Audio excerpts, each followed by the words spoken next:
Dalam harapan Qin Yichen, pelelangan akhirnya dimulai. Qin Yichen melihat pemandangan di depannya dengan ringan, dengan sedikit antisipasi di wajahnya. Meskipun lelang ini datang sedikit tergesa-gesa, di bawah pengaturan Gu Jilian, itu juga menjadi sangat penuh harapan.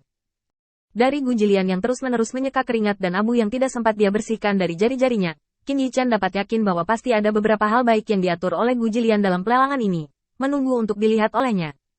Harta lelang pertama ini adalah sejenis biji. Meskipun harga barang ini tidak tinggi, penjual menjualnya dalam bentuk kontrak, dan lelang saya akan memimpinnya.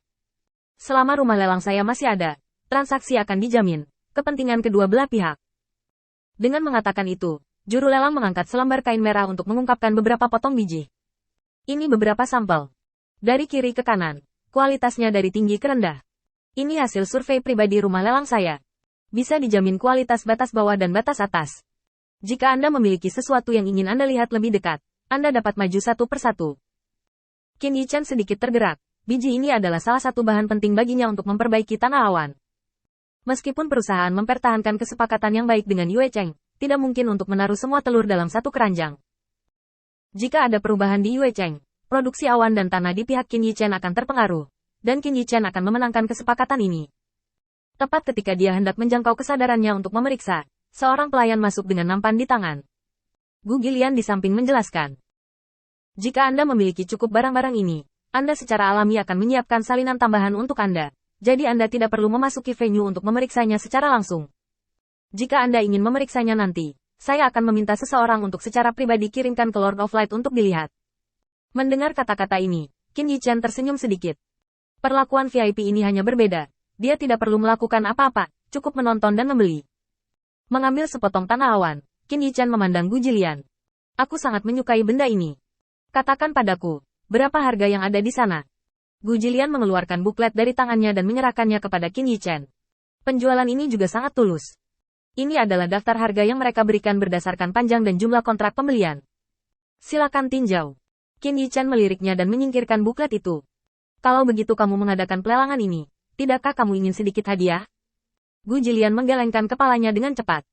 Tidak, setelah setiap bat biji diperdagangkan, kepentingan rumah lelangku akan dibalas oleh mereka. Qin Yichen mengangguk. Ya, saya baru saja melihat bahwa saya hanya dapat membeli 30.000 kilogram biji paling banyak sebulan. Saya tidak tahu apakah ada opsi yang lebih tinggi. Gu Jilian sedikit terkejut dan bangkit dengan cepat. Tuan Cahaya, saya akan menghubungi Anda nanti. Saya ingat bahwa keluarga mereka mengirim seseorang ke rumah lelang saya baru-baru ini. Setelah berbicara, Gu Jilian keluar dari kompartemen, dan pada saat yang sama, seseorang juga berjalan ke sisi juru lelang dan berbisik. Juru lelang terganggu, tetapi tidak ada yang salah. Saya mencoba untuk menunda Gu Jilian sebanyak mungkin, dan menghabiskan banyak waktu dalam proses memperkenalkan biji dan mengujinya. Setelah sekitar setengah batang dupa, seorang pemuda dibawa ke kompartemen oleh Gu Jilian. Qin Yichen menyilangkan kaki Erlang dan mengangkat alisnya sedikit ketika dia melihat pemuda itu berjalan masuk. Apakah kamu bisa berbicara dalam keluarga? Pria muda itu menyeringai, tidak terlalu sopan kepada Qin Yichen, dan melakukannya secara langsung. Saya satu-satunya putra patriark. Anda harus tahu apa artinya. Jika saya ingin campur tangan dalam masalah ini, saya pasti akan dapat campur tangan. Nah, Anda dapat memberitahu saya nomornya, dan saya akan memberi Anda tawaran. Saya juga membutuhkan beberapa hasil baru-baru ini. Setelah saya kembali, akan bermanfaat bagi saya untuk mewarisi keluarga. Melihat pemuda itu begitu tegas, Qin Yichen tersenyum sedikit. Saya ingin 200.000 kati biji setiap bulan, dan saya akan berdagang dengan harga terendah di buklet ini. Setiap kelebihan akan dibeli dengan harga pasar asli. Jika melebihi 500.000 kati, saya akan berdagang dengan premium 20%. Bagaimana tentang itu? Kondisi aneh seperti itu membuat pemuda itu mengerutkan kening. 20.000, 200.000 kati biji tidak sulit bagi praktisi. Tapi 500.000 kilogram ini agak sulit, dan pada kecepatan penambangan ini, tidak peduli seberapa besar uratnya, suatu hari nanti akan berlubang. Pria muda itu menggigit bibirnya dan memikirkan pro dan kontra setelah menimbangnya. Dia mengangkat tangannya. Membuat kesepakatan. Qin Yichen tersenyum sedikit, dan mengeluarkan cincin penyimpanan dari tangannya. Ada tanah awan yang bisa ditukar dengan 500.000 kati biji.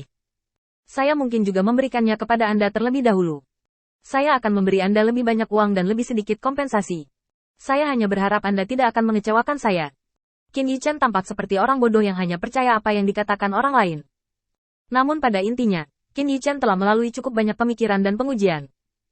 Kalau tidak cukup percaya diri, tidak berani menyetujui transaksi seperti itu begitu saja. Bagi anak muda, biji kurang dari 200.000 kilogram adalah bisnis yang merugi. Sampai 500.000 kati, itu tidak terlalu menguntungkan. Setelah melebihi 500.000 kati, saatnya untuk menghasilkan banyak uang. 500.000 kilogram per bulan, dan mereka yang memiliki keberanian untuk setuju. Pasti ada metode khusus di belakang mereka untuk mendapatkan biji. Entah itu domain bintang khusus untuk keluarga, atau ada saluran untuk penjarahan. Yang paling penting adalah bahwa pada saat pemuda itu setuju, Qin Yichen dapat yakin bahwa dia memiliki sumber daya seperti itu di tangannya, dan bahwa dia dapat memperoleh kualifikasi untuk mewarisi keluarga melalui transaksi ini. Biaya yang dibayarkan di muka adalah dukungan Qin Yichen untuknya, membantunya naik ke puncak, untuk menstabilkan transaksi ini sepenuhnya. Tampaknya Qin Yichen bodoh, tetapi ketika pemuda itu mengambil alih awan dan tanah, dia sangat jelas, dan mengeluarkan liontin batu giok dari tangannya. Keluargaku tidak ada di sini. Aku mendengar dari presiden bahwa kamu berasal dari kota reruntuhan. Di sebelah selatan kota reruntuhan, ada kota terapung bernama Jiuyu. Kamu memegang liontin giok ini, dan tidak ada yang berani menghentikanmu. Mendengar ini, Qin Yichen sedikit terkejut.